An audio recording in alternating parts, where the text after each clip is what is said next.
क्या हुआ जब भक्ति की सबसे बड़ी शक्ति हनुमान जी का सामना अंधकार की सबसे बड़ी सत्ता काल रात्रि से हुआ? आखिर कौन थी वो रहस्यमयी काल रात्रि जिसने सामान्य हनुमान जी को भी परास्त कर दिया और फिर उसे हराने के लिए हनुमान जी को अपना पंचमुखी रूप प्रकट करना पड़ा? आइए जानते हैं पूरी कथा। त्रेता युग के अंतिम पड़ाव में जब ब्रह्मांड में सत्य रज और तम का संतुलन डगमगाया, तब उस असंतुलन से जन्मी एक ऐसी शक्ति जो शिव की ऊर्जा की ही एक विकृत प्रतिछाया थी, काल रात्रि। यह कोई साधारण दैत्य नहीं थी, बल्कि यह सृष्टि के आरंभ से पहले मौजूद शुद्ध अंधकार की वो चेतना थी जिसका एकमात्र लक्ष्य था ब्रह्मांड से भक्ति, विश्वास और चेतना के हर कण को निगलकर केवल अनंत तामसिक साम्राज्य को स्थापित करना। जब हनुमान जी उससे युद्ध करने जाते हैं तो वह शक्ति अचानक 5 रूपों में बट जाती है और सभी मिलकर हनुमान जी पर अचानक ऐसे प्रहार करती है जैसे भगवान शिव के 5 त्रिशूल ने मिलकर एक बार में ही प्रहार कर दिया हो। इससे हनुमान जी अचेत हो जाते हैं।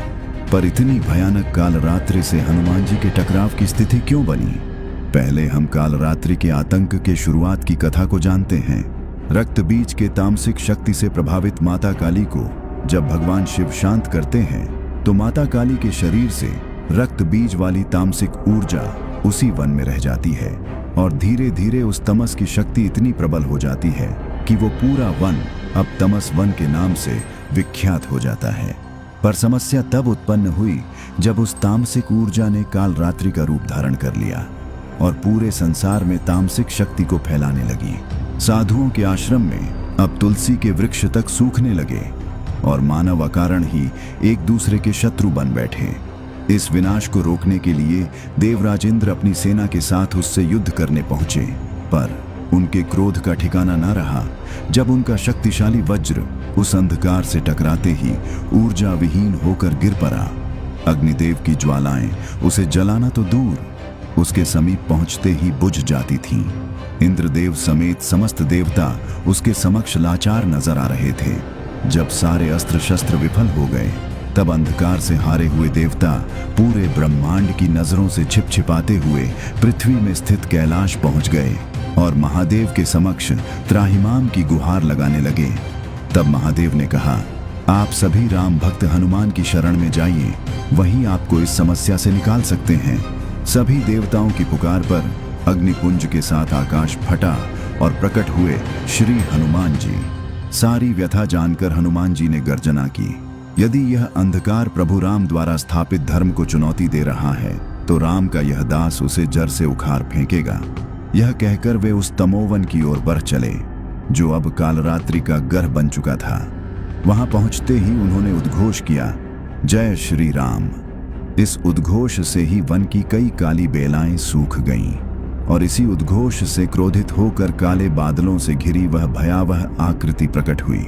प्रकट होते ही अपनी पहली चाल में कालरात्रि ने हनुमान जी के मन में मोह, अहंकार और भय के बीज बोने चाहे, परंतु हनुमान जी का मन तो राम में स्थित था। वह अचल रहा। अपनी माया को विफल होते देख कालरात्रि का खून खौल उठता है। उसने अपने 5 प्रमुख तांत्रिक रूपों को प्रकट किया, मोहवत्ता, क्रोधाग्नि, निद्रालता, भ्रमत्री और मृत्यु कीर्ति। सभी शक्तियों ने एक साथ हनुमान जी पर आक्रमण कर दिया और इसी महाआक्रमण का सामना करने के लिए हनुमान जी ने भी अपना सबसे दुर्लभ और शक्तिशाली पंचमुखी रूप धारण कर लिया।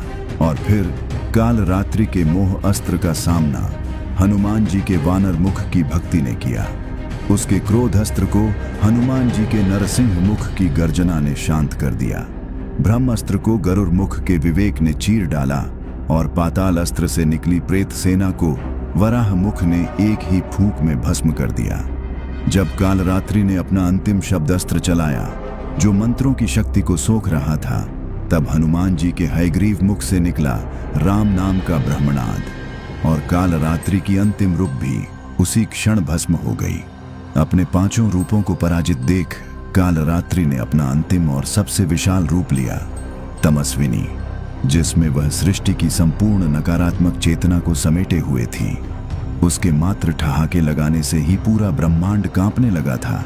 किंतु इस विनाशकारी शक्ति के सामने हनुमान जी जोरदार गर्जना करते हुए अपना आकार और भी विशालकाय बनाते गए। उन्होंने अपने पांचों मुखों की शक्ति को एक साथ मिलाया और राम रक्षा स्तोत्र की ऊर्जा से उस अंधकार पर अंतिम प्रहार किया।